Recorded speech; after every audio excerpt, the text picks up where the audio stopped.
Okay, work break muna ako at isang mabilis na update sa BTC. So, nagkaroon tayo ng kahapon ng napakalaking push up, then nag-wick up lang to, then push down, close below dito sa level na to. Sa level na to, close tayo at nag-trade tayo actually around dun, no? Below dun sa level na yon. So, medyo hindi pa natin sure kung magbe-breakout to, pero nasa side siya ng bearish sa ngayon kasi hanggat nasa ilalim tayo nito, meron tayong potential confirmed na bear swing failure na napakalaki to, no? Napakalaki. Kung titingnan natin dito sa liquidity or more like liquidation, sorry. Napakalaking liquidation nito sa short, no? Sa short at meron din green liquidation. Ibig sabihin, may mga taong na-trap dito na mga long positions. Okay? Yan sa part na yan, no? So, kung zoom out natin to, ito yung last na malaking red liquidation. Nagkaroon tayo ng reaction to the downside, no? Na bumagsak tayo ng around, so basically around dito, no? Around dyan, papunta dito sa part na to, bumagsak tayo ng 6%, no? Then dito, pwede tayo maka-expect dito ng some sort of, baka ito na yung dump, pwedeng hindi pa, pero kailangan nating tandaan, hindi pa tayo nakakapag-close above netong level na to. Kung mapipinpoint natin, yan, hindi pa tayo nag-close above, no? At kung titignan natin ang open interest natin, which is yung kung gaano karami ang nag-long at nag-short, habang nagpa-pump tayo dito, no, mapapansin natin ang open interest natin bumabagsak. Ibig sabihin, nagte-take profit ang maraming tao dito, or basically nag-take profit habang nagpa-pump. So kung gusto natin maging bullish, ayaw natin makakita ng gantong klaseng pagbagsak ng open interest. Ibig sabihin, habang nagpa-pump, nagte-take profit, ang most likely na mangyari baka mag-dump. No? At hindi suportado ang possible na kasunod pang pump. Hindi siya nagiging highly likely na mangyari kung ang open interest natin bumabagsak, no? So, kailangan lang natin mag-ingat sa part na yun, no? So, balik tayo dito. Meron tong dalawang scenario. So, napag-usapan natin kahapon na meron tayong potential na leading diagonal of some sort, fake breakdown, then magpa-pump, or possible na etong buong to A, B, C, D, E na triangle wave na tawag dito? Corrective wave. Magkakaroon tayo ng triangle wave, then dump sa lower targets, at ito ang magiging B wave natin, or yung second wave, hindi natin sure kung impulsive o corrective move ang gagawin natin pababa. Pero ang pinaka safe na pwede natin masabi, or conservative target, more like conservative na pwede natin masabi dito, yung B wave para sa corrective move, no? Tapos ito yung A wave, at may paparating tayong C wave kung saan man to. Okay? So, i-explain ko bakit gano'n, no? So, sa bullish muna, meron tayong potential move dito. Alisin ko na kaya ito mga to, no? So, ito yung mga example natin, no, na pinag-aralan natin last 2 videos ata. Siguro mga 1 week ago yan, na pinapakita ko lang kung anong itsura ng mga parallel channel na ascending channel, or mga rising wedge na merong some sort of corrective move sa loob, no? So, ang kakalabasan nito, kung bullish tayo, meron tayong wave count to the upside, no? Meron tayong some sort of, yan, masabi ko lang dito, sabihin natin kung bullish, ganito ata most likely ang move 4, 5. So, ganito, no? 1, 2, 3, 4, 5. Then, meron tayong ABC correction dito na potentially tapos na flat correction lang. Meron tayong A, meron tayong B, at meron tayong C. Okay?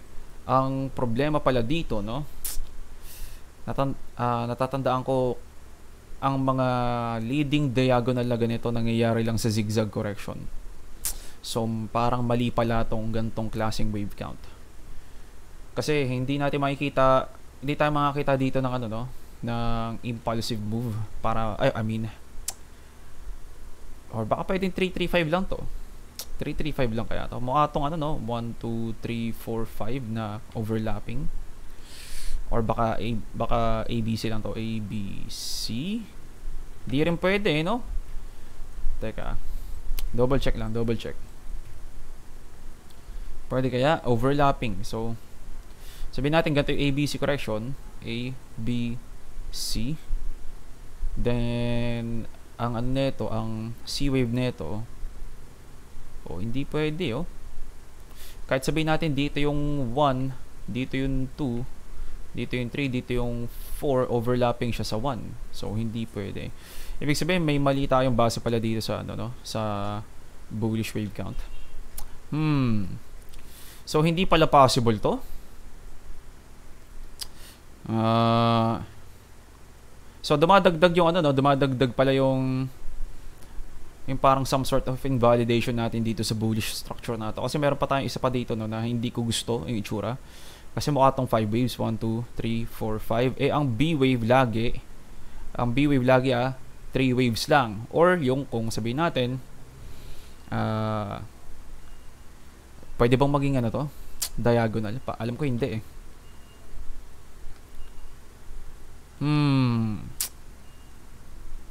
Yung ano pala, hindi pala siya pwedeng maging diagonal. More like ano, no? Yung triangle wave pala. So, para maging 5 waves, so kailangan maging triangle wave siya. Ang problema dito, ang triangle wave na ganito, overlapping to madalas. Kailangan ganito yung itsura. Pero ito, hindi. Impulsive to, no? Isang 1 dito, 2, then malaking 3. Ito, malaking 3, hindi nag-overlap, no? Tapos yung 4, hindi nag-overlap sa 1. Okay, so medyo masasabi natin impulsive to at nagsasuggest na baka 5th wave yan. So baka ganito, no? Try natin, sabihin natin kung mali tong ano, tong wave count natin. Baka dito pa yung alisin muna natin to. Baka dito pa yung 5. Dito yung 4, dito yung 3, at dito yung dito yung 2 tsaka 1. No? Possible kaya to. Ang problema lang naman dito, masyado naman malaki itong 1 natin. So, testing natin kung ano, no, kung meron ba tayong possibility of kulang to, ano, no, medyo kulang tong third wave na to, no.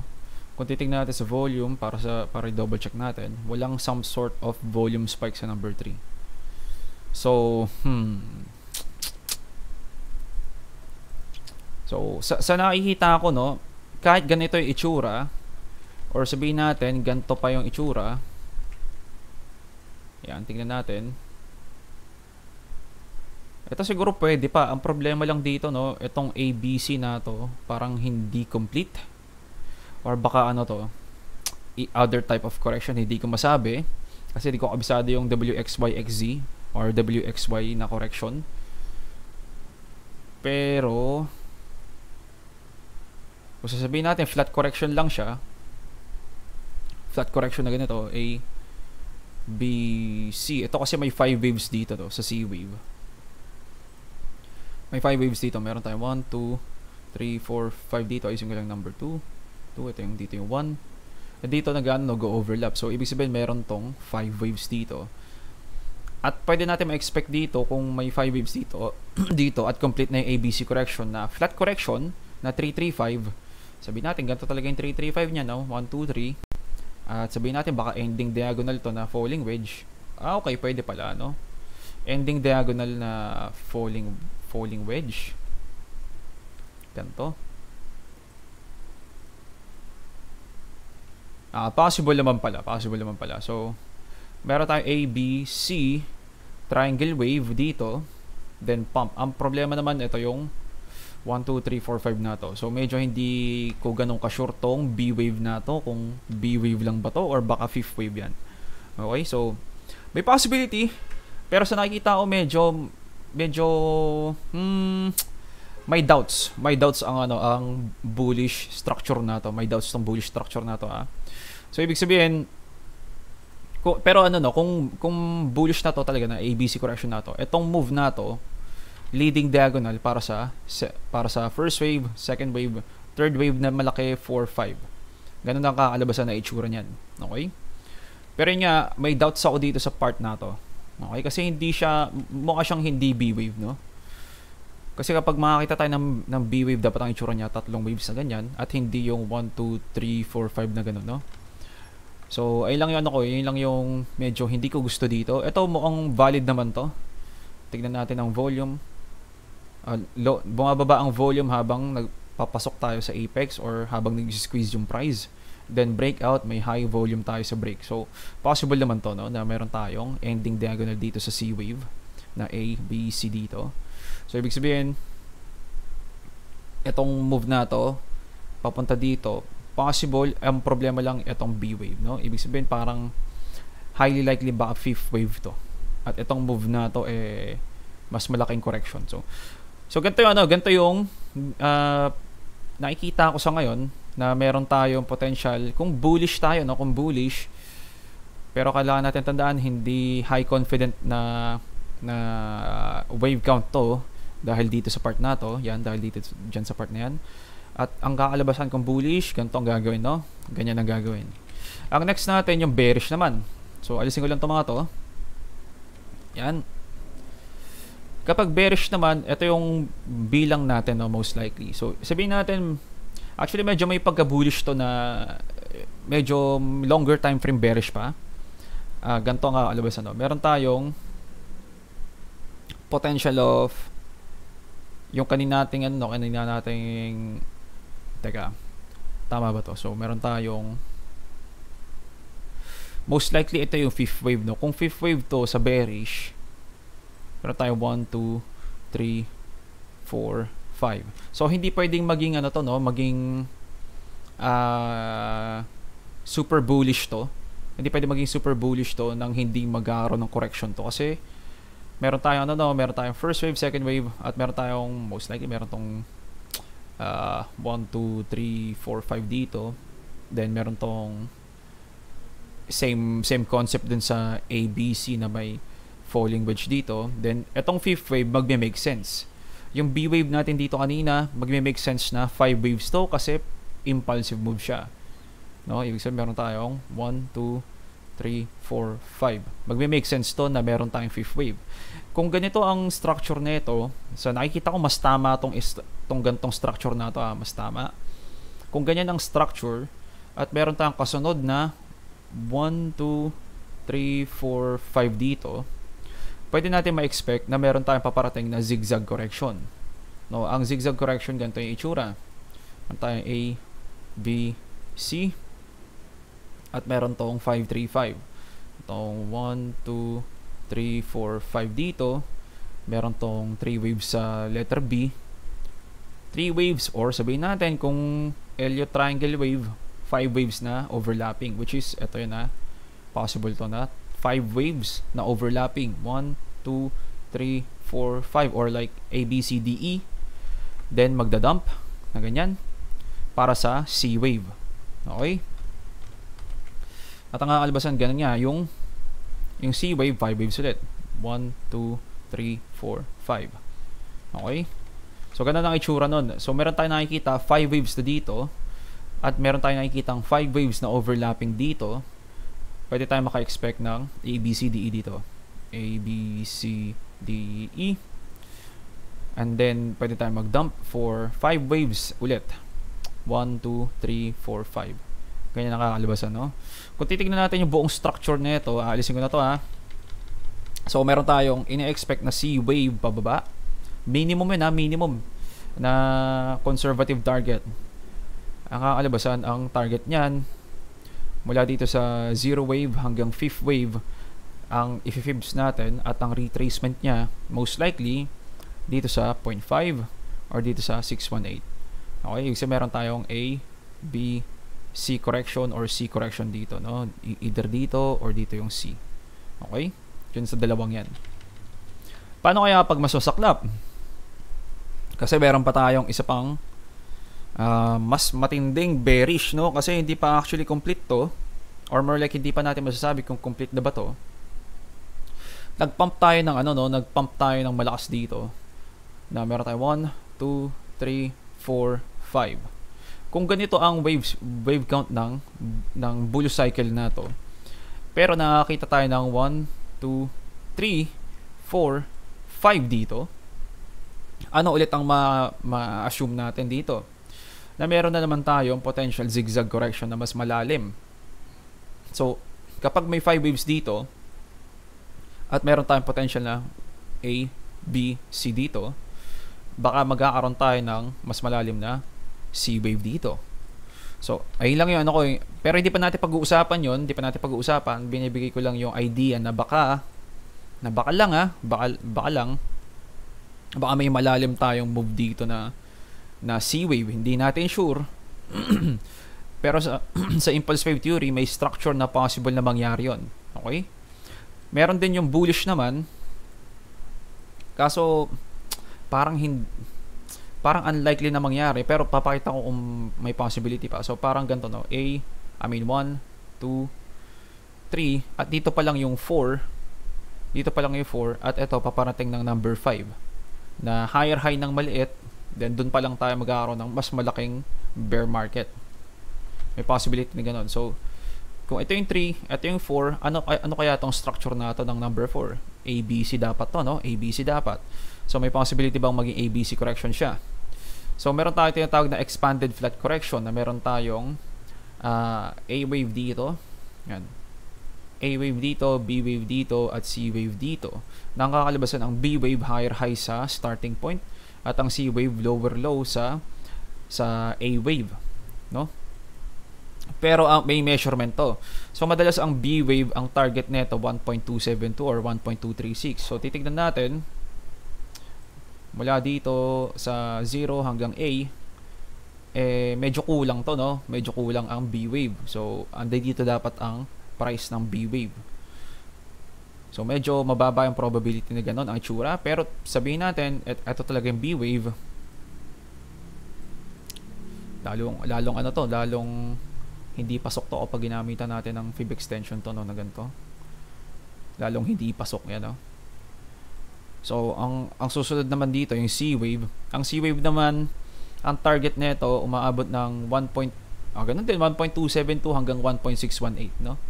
Pero ito mas malalim lang ng onte. So ang target nito most likely ganito, ganyan, tapos ganyan. So ito pasok naman, umaabot siya ng 1.618. No, uusog natin to the right. 1.618 to. Okay? Yung B yung hindi. Okay? So may chance ang bulls dito na may fifth wave tayong malaki na last cycle ng bull market.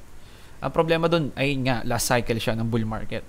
Kasi meron tong 1, 2, 3, 4 at 5. So last cycle siya at ang labasan dun pala magkakaroon ng bear market. So sana hindi ganoon yung move kasi sobrang iksi ng bull market na yun ang kakalabasan. Sobrang iksi. At ang kakalabasan yung meron na naman tayong malalaking dump ditong kasunod sa after 2 to 3 years ata. Kapag ganoon yung wave count, no. Sana hindi ganoon, no. Mas maganda para sa akin, para sa akin i-dump na to para magkaroon tayo ng panibagong cycle na 5 waves ulit, 5 waves, no. Mas maganda yung ganun sa masasabi ko, no. Okay, so kaya mas maganda kung lower low ng onti dito, kahit dito lang sa part nato ng 14,500 hanggang 14k, kung ma-lower low niya, meron tayong panibagong bullish cycle na super cycle. Mas maganda yung ganun, masasabi ko, kasi tipong aabot ng mga 5 to 10 years na bull market yon na ganto kalalaki yun, most likely mga ganto kalalaki yan, ganyan kalalaki, at ang sunod mga ganito kalalaki na ganyan, no, puro pump to, no, puro pump. So gusto natin makakita ng mga ganito, no. So sana ganun nga talaga gagawin ng BTC kung kung maglo-lower low tayo dito. Okay, pero hindi natin masasabi kung maglo-lower low tayo. Kung yung lang corrective move lang dito, baka ganito lang to, no. Yan, medyo mas malaki nga lang na onti to, pero hindi siya ganun kahaba, masasabi ko. Then magkakaroon naman tayong bear market.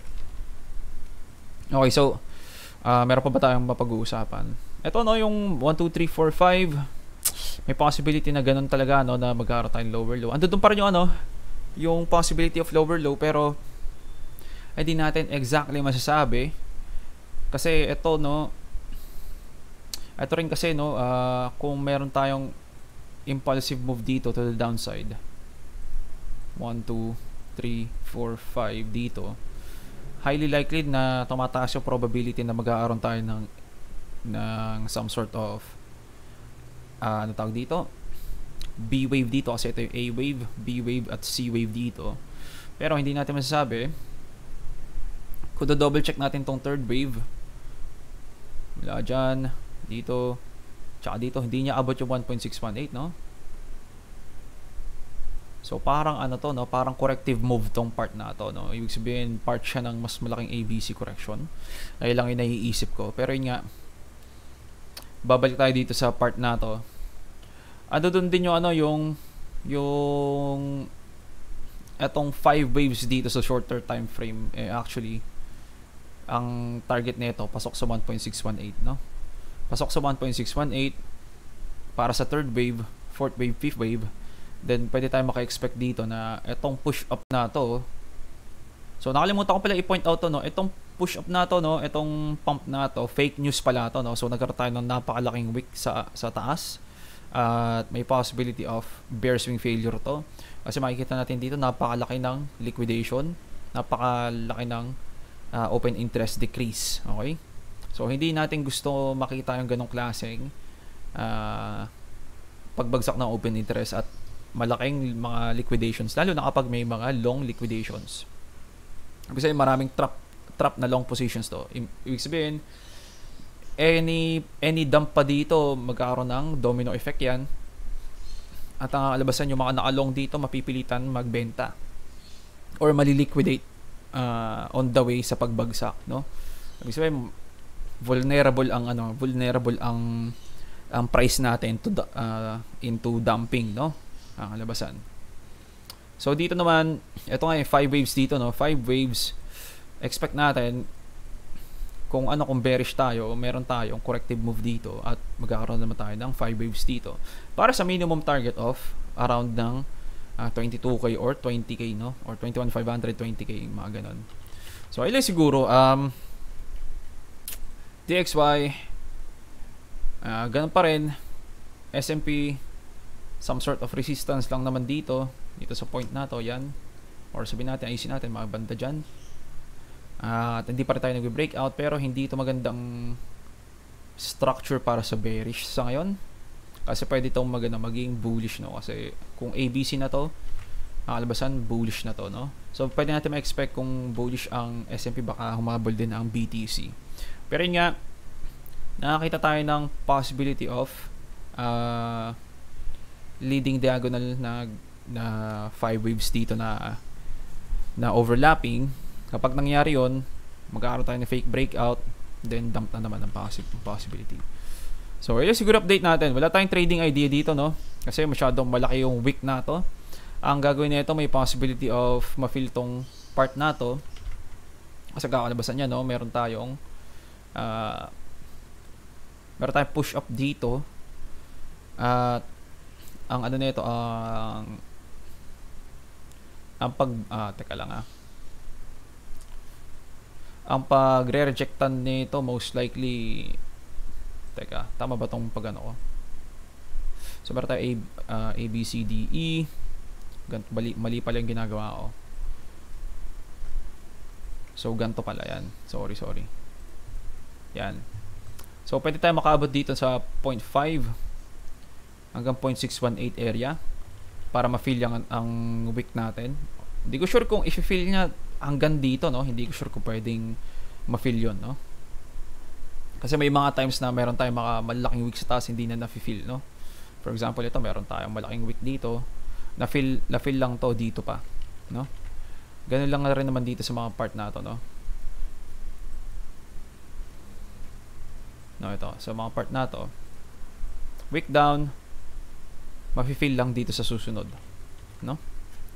So, may mga ganun na para ma-feel, kailangan niya mag-continue to the trend, no? So, ito, ma-feel lang to kapag na-continue niya yung trend. Ito, pwedeng mangyari rin to na kung i-feel niya to ng buo most likely i-continue niya yung trend pataas. Okay? Pero kapag hindi na continue yung trend, meron tayong probability of bear swing failure dito. Sa ngayon pwede pa natin masabi confirmed bear swing failure to Pwede pa natin masabi. Pwede rin niyang ma-higher high dito sa part na to at doon pa lang magkakaroon ng smaller wick para itong area to ang i-bear swing failure na. Possible din yun. So marami tong probability, no, kasi masyado tayong maraming mga gantong klaseng structure or pattern or mga leading diagonal slash, kasi leading diagonal bullish, triangle wave pattern bearish ang kakalabasan, no, sa ganitong pataas na move, kasi madalas kapag triangle wave pabagsak ang breakdown yan. Kapag leading diagonal, pabagsak din ang breakdown muna, pero fake breakdown na maliit bago mag-pump. So, sa shorter time frame, mas maraming chance ang mag-breakdown muna ng onte bago mag-pump. Okay? Kung sasabihin natin bullish tayo. So, let's figure update natin. Hindi ko masasabi kung pwede ba tayo mag-short dito sa part na to. Double check natin kung saan to pwedeng mag-reject. Yan. So, meron tayong possibility of, meron tayong clusters of some sort of prices dito na nag-wick down tayo or nag-close above or around dito bago tayo magkaroon ng decisional break to the downside, no, dito sa part na to. So, ganito lang to ang itsura niya, no, parang some sort of ganyan. Then, decision breakdown hanggang sa nag-dump, no. So, pwede natin ma-expect dito sa part na to. Pwede pa tayo umangat dito sa part na to bago tayo mag-reject, or hindi natin masasabi. Baka dito pa ako kumuha ng liquidity sa taas at isagad tong 0.88, no. So, madalas kapag nagkakaroon ng mga fake news or yung mga kakaibang rumor or inaabangan ng maraming tao, kunwari mga pandemic, ganun, kung magkakaroon ba ng news, madalas sinasagad nila sa 0.88, no, unless ayun nga, kapag nag-higher high dito, bullish na yun. Okay, so example lang 0.88, no, yung pandemic sa COVID. Ito, no, meron tayong first wave. So ang rule sa ang rule sa second wave, meron tayong first, second. Ang rule sa second wave, ang minimum target 0.5, umaabot ng 618 at maximum of 0.88. So, meron tayo dapat dito na dapat tayo nag-bounce, pero nagkaroon tayo ng news dito na isa pang capitulation. Kung titignan natin yan, ayusin natin C-wave, kung mapipinpoint hanggang dito sa taas. Yan. So, dito dapat, no, 0.5 tong part na ito, no, uusog natin to the right side. Yan. Para mabasa lang natin. So, dito dapat tayo nag-bottom out kung wala tayong pandemic. Most likely, kasi ang minimum target madalas ng second wave, 0.5, no? Mapapansin natin dito, nag-push up tayo, nag-double top dito nga lang, at siguro meron tayong paparating na news ng lockdown sa COVID. Then, nag-dump pa ng isang beses, at mapapansin natin kung saan siya nag-bounce, kung saan banda, no? Dito sa 0.88 or dito sa 786, no? Pero kung titignan natin yan sa weekly, ang close niyan above ng 618, no, or sa golden pocket, above ng golden pocket. Ibig sabihin pasok to sa second wave pa rin, no, at mas malakas pang klaseng second wave to kasi nag-wick down tayo dito pero nag-push back up tayo sa 618, no, na ito yung target ng maximum correction ng second wave. Then nagko-close above tayo ng 618 or ng golden pocket or yung golden ratio natin, no, then tsaka siya nagpump. Okay, so ay lang siguro, no, gusto ko lang pakita yung ganong klaseng example para in case na meron nga talaga tayong paparating pang mga fake news, baka isagad pa nila dito sa 0.88, no. So ito yung mga times na medyo mababa yung probability, pero ando doon yung probability, no, na may possibility umabot doon, kasi madalas lang nangyayari to sa mga medyo may fuel of news, fake news din, kasi fake news tong tong spot ETF na to, yung BlackRock pala, no, na-check ko na. na sinasabi ng sa Twitter, yung mga rumors na na-approve na raw ang BlackRock Spot ETF, pero actually hindi pa. So nire-review pa lang daw. So ang nakakalabasan, fake news. So may possibility pang umabot dito yan, ha, kung meron pang mga fake news pang paparating, then tsaka palang babagsak, no? So possible yun. So ayun siguro update natin. Ingat sa trades at GG's boys.